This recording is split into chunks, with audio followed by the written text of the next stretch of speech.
Autism Spectrum Disorder, or ASD, is a neurological condition that changes the way a person thinks and socializes with other people. It is a lifelong condition and can have a prevalence in any race or gender. Autism can be sometimes hard to explain. To put it simply, it is a condition in which one may find some things more difficult to handle, while other things easier. Although, it's important to note that one autistic person's strengths and challenges may be different compared to others who have the condition. This is why autism is considered a spectrum.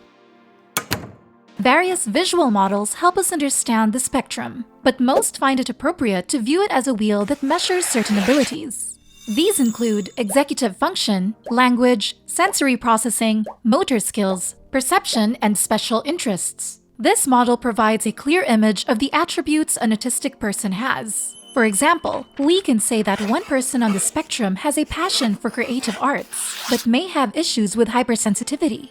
Another person on the spectrum can have good memory skills, but may struggle with speech. These are examples of various traits seen in autistic people. However, a model that has become outdated is the linear model, with the left being low functioning and the right high functioning.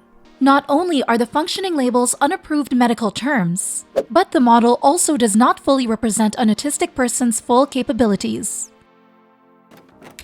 While strengths and difficulties are different for every person on the spectrum, socializing can be a common challenge for a majority of autistic individuals. Examples of social challenges include finding eye contact uncomfortable, becoming nervous in certain social situations, and having trouble interpreting social cues such as body language and facial expressions. Some people may perceive these actions as unusual, but they are not meant to be hurtful. People on the spectrum sometimes transmit and perceive messages differently. They may also find it difficult putting thoughts into words. Of course, there exist various strategies that one can use to communicate with someone on the spectrum who has specific social challenges.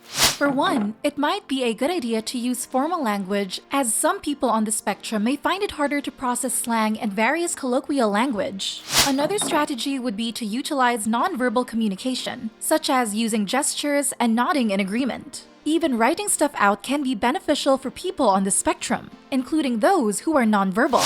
Also, some people on the spectrum may have a longer time responding to various questions. When an individual is taking longer than usual, provide them some extra time to process information.